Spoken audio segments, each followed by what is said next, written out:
Hello everyone, Brian here with another game of Modern Warfare 2. This is something a little bit different though. This is actually from the Booster Hunters Night Off private matches that StickySlayer organizes for some of the Booster Hunters that obviously hunt boosters in Modern Warfare 2. And as you can see, PS3 House is running right in front of me right now. And I'm not going to lie guys, for the most part in a lot of the games that we played during this session, which was I want to say about an hour and a half long, these guys really kicked my ass. The first game I want to say we started out with was running around with mini Uzis on Favela. I have never once used the mini Uzi, and I personally suck at Favela in general, no matter what game type it is. And from there, we went and did some, I think, no-scopes, search and destroy on Skid Row. And I am a bad enough sniper when I can hard scope, so you guys can pretty much imagine how that went. And I think we also did some quick scoping match on sub base. So again, the same sucky sniper rules for me still applied. So I did not do very well in that game either. And we had also done an 1887's Akimbo on, I don't remember which map that was on, but I had never once used the models before. So actually a few hours before the session was about to kick off, I had to run and try to get the Akimbo for it, because I need, what, 10 kills to get it, I think. But I had never once used the models either, so obviously I didn't do that well in that match. The one game I thought I was actually going to do pretty well in was a tack knife and throwing knife only game on Afghan. But surprisingly enough, I think that was actually my worst game. I don't know why. I was actually expecting to do pretty well at that, but it wasn't meant to be, I guess.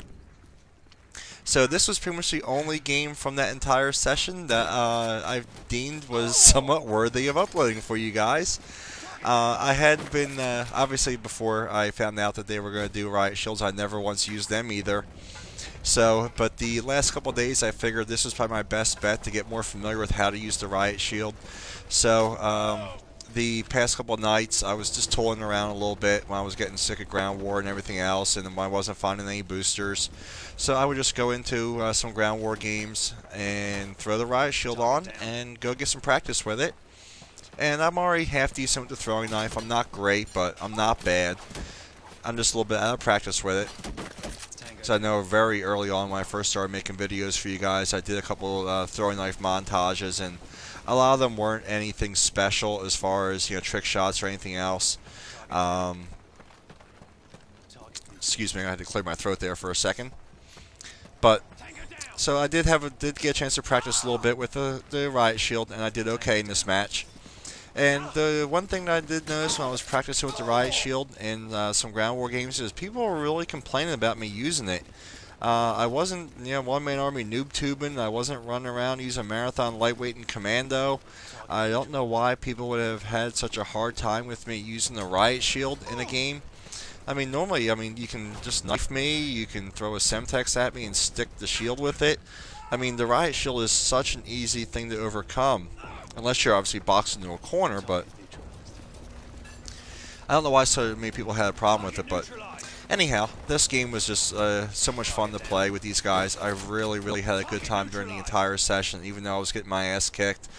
Just the camaraderie that we all had, and some of the jokes, and we were laughing at each other, and some of the kills that we had.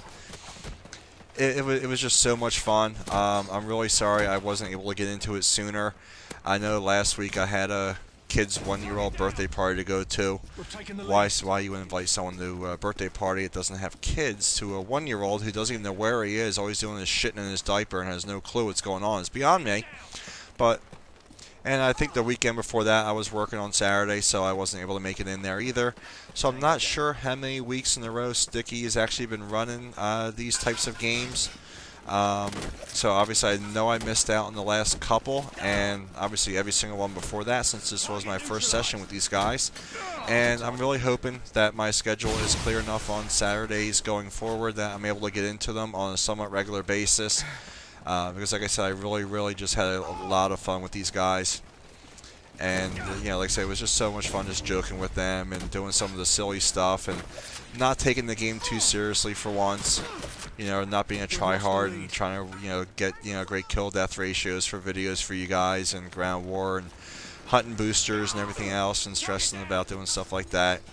Not that that's really that stressful, so maybe that was a little, I misspoke a little bit there, but you guys know what I mean. About always worrying about having, you know, good content for you and just being able to goof around and just have some fun where nothing really matters. We're not worried about kill streaks, we're not worried about anything else. We're just all running around with the same exact setups for the most part and just goofing. So obviously here I am doing a little bit better with the Riot Shield than I had done in some of the previous matches, which you're not going to see from me.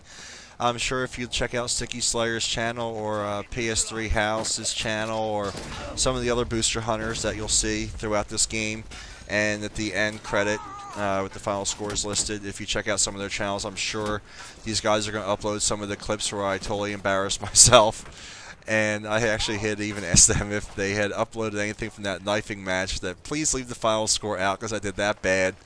I really didn't want anyone to find out about how terrible that was, but I'm man enough to say that I sucked.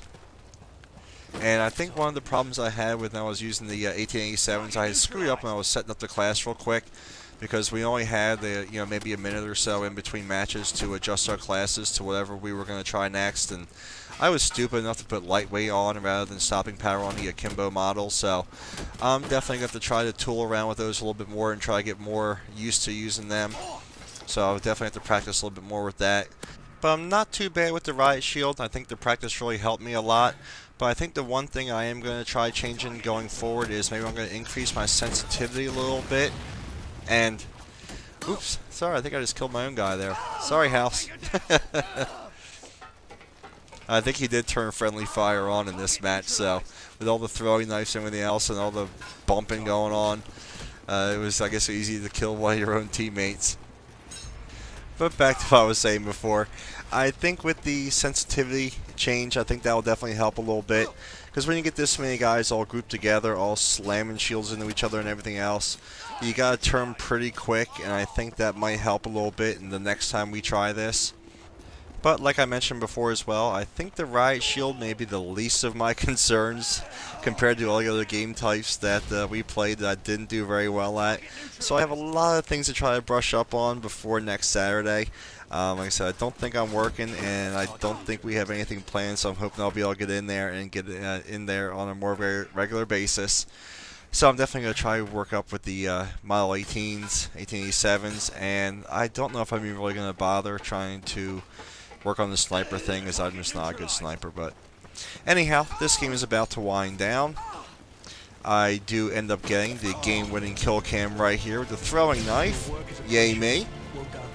At least I pulled something out that wasn't too embarrassing for me. But guys, be sure to check out all the other Booster Hunters channels. I'm sure that we bring you videos from this session, the highlights of theirs. So until next time guys, I hope you really enjoyed the video. I'll see you soon, and I hope you have a good one.